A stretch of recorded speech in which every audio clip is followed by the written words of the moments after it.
Ladies and gents, how could you not stop on a Steam Workshop page and test out a tactic called the Unstoppable 4231 Gegenpress? We're going to try it out today. Let's see how it works.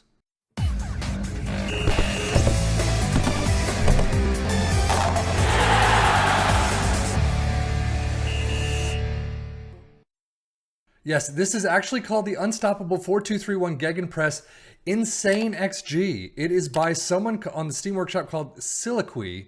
And basically they say they have tested it out with a lot of high profile teams, high tier teams.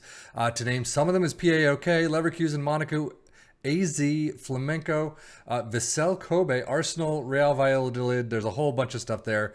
So set pieces are not included in this. However, he does have a set piece routine that he uses. So feel free to leave a comment below if you want to see what those are. But this is the Unstoppable 4231 Gegenpress. And with the name alone, I'm really looking forward to seeing what happens with it. But a sweeper keeper in support, wingbacks on the left and right in support, ball playing defenders centrally. You got a DM in support next to a ball winning midfielder. You don't have any instructions though. Inside forward in attacks on both sides, an advanced player maker in support, and an advanced forward up front in attack. Positive mentality in possession. You got the standard stuff, overlap in the left and right, play at defense, high tempo, work the ball in the box, a couple things. So counter press counter. So I mean, you've got a lot of the similar things that we've seen before: high press line of engagement, higher defensive line, but no individual instructions. So we'll see what makes this one stand out above the rest. However, let's take a look at our three teams of Liverpool, Aston Villa, and our championship side of Ipswitch Town. If we start out with the Premiership, you can see Aston Villa in second place, 87 points. Liverpool's 81 is not exceptional. It's actually pretty low on the average scale from what we've seen from Liverpool. But Aston Villa getting 87 is fantastic. But as you can see, Man City, 101 goals for Aston Villa at 87 and Liverpool with 81. So there's your top three right there. But Man City getting 101? We always start out with the team on top, and Aston Villa starts right off. Second place, so no trophy there in the Premier League. However, their first one comes against Manchester United 4-0 in the EFL Cup final. That's a big one, and beating Liverpool too.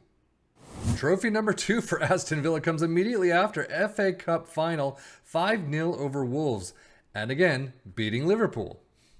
Unfortunately, they cannot make it a 3-trophy season in the Europa League or Europa Conference League. They do drop out against Rapid Vienna, the Conference League quarterfinal second leg. That's a tight aggregate right there. Squad-wise, Martinez gets 63 appearances. That's the highest we've seen. I think tied highest. We've seen one other. Ollie Watkins with 39 goals, 25 for Diaby, and Ramsey with 20.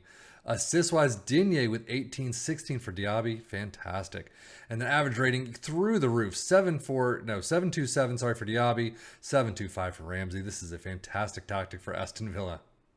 So for Liverpool, I'm just going to combine the EFL Cup and the FA Cup because they both lose out to Aston Villa. 0-2 in the EFL Cup, 2-3 in extras in the quarterfinals of the FA Cup. However, they are not trophyless this season. They may have come in third in the Premier League and lost out to Aston Villa in the other cups, but beating Copenhagen 1-0 in the UEFA Europa League final. I mean, that's a big one. Champions League definitely next year, even if they didn't come in third. Squad-wise, Allison not able to beat Martinez's record, but Kelleher's got to be in here somewhere. But goals-wise, 21 for Diaz, Salah with 20, and injured for 5 weeks to 3 months. Ouch. Assist-wise, does not look like they have a lot. Robertson with 16, Trent with 13, a couple with 11 and a 10 there. Average rating, though, Salah with 729, 726 for Diaz. I mean, still a good amount of green there. What you like to see. Assist-wise, I'm kind of saying, well, I mean, I guess it's spread out a little. Data Hub, some fantastic attacking numbers, almost Premier League leaders. I mean, Man City, I'm going to guess, is the leaders, but shaky defensively. And if we switch over to Liverpool, as you can see, I don't know why it does that, but go back to the Data Hub. Some lesser numbers all around, but you got fouls against per game, which is higher. Defensively, you got some higher numbers, conceded per game, XGA per game, but I guess overall, defensively, they're okay. Stats-wise, it is definitely the Manchester City show. Most goals, Aston Villa and Liverpool, like I said, were second, third. You've got, I mean, they're in there. Liverpool with most possession, most dribbles made, nobody tackles. So you're in some of the attacking sides, most shots for, of course. And if we look over at the player overview, do we have anyone? Most goals, you do have Salah, Watkins, Ramsey, and Diaz. Most assists, nobody. Wow. I mean, 16 is not the highest, but Ramsey and Salah with most player of the match awards. 7 and 6 is basically average. But overall, I mean, you've got some high attacking numbers, but mostly you're really not in these lists. And as we switch over to the championship side with Ipswitch Town, you can see they land in 5th. 99 goals, so 2nd in the league. Actually, 3rd in the league. Wow, Middlesbrough with 100 goals. But 5th does see you in playoffs. Unfortunately, as you get to the semifinals, you lose 2-3 on aggregate against Leicester. EFL Cup, you're out against Oxford United in the 2nd round. FA Cup, you do actually draw Manchester City at home 2-2, but lose out 1-2. They must have been playing their youth team, I guess. But you're out in the 3rd round. Squad-wise, definitely going to be not too bad here. 28 for Hurst. Goals-wise, Chaplin with 22. Assists, you only have 2 in the double digits, though. 12 for Broadhead, 11 for Davis. 3 players in the green for average rating. Chaplin, Hurst, and Leaf Davis.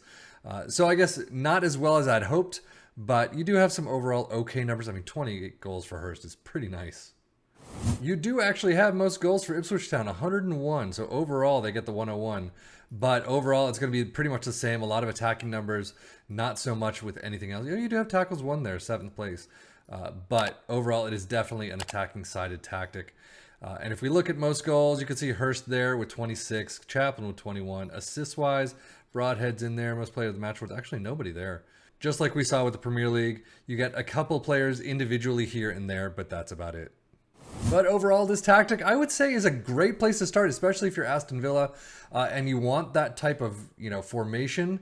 It's a pretty nice place to start. Maybe doing your own tweaks to the tactic system as it progresses, as you're in matches, doing your own shouts, your own training, things like that, your own transfers.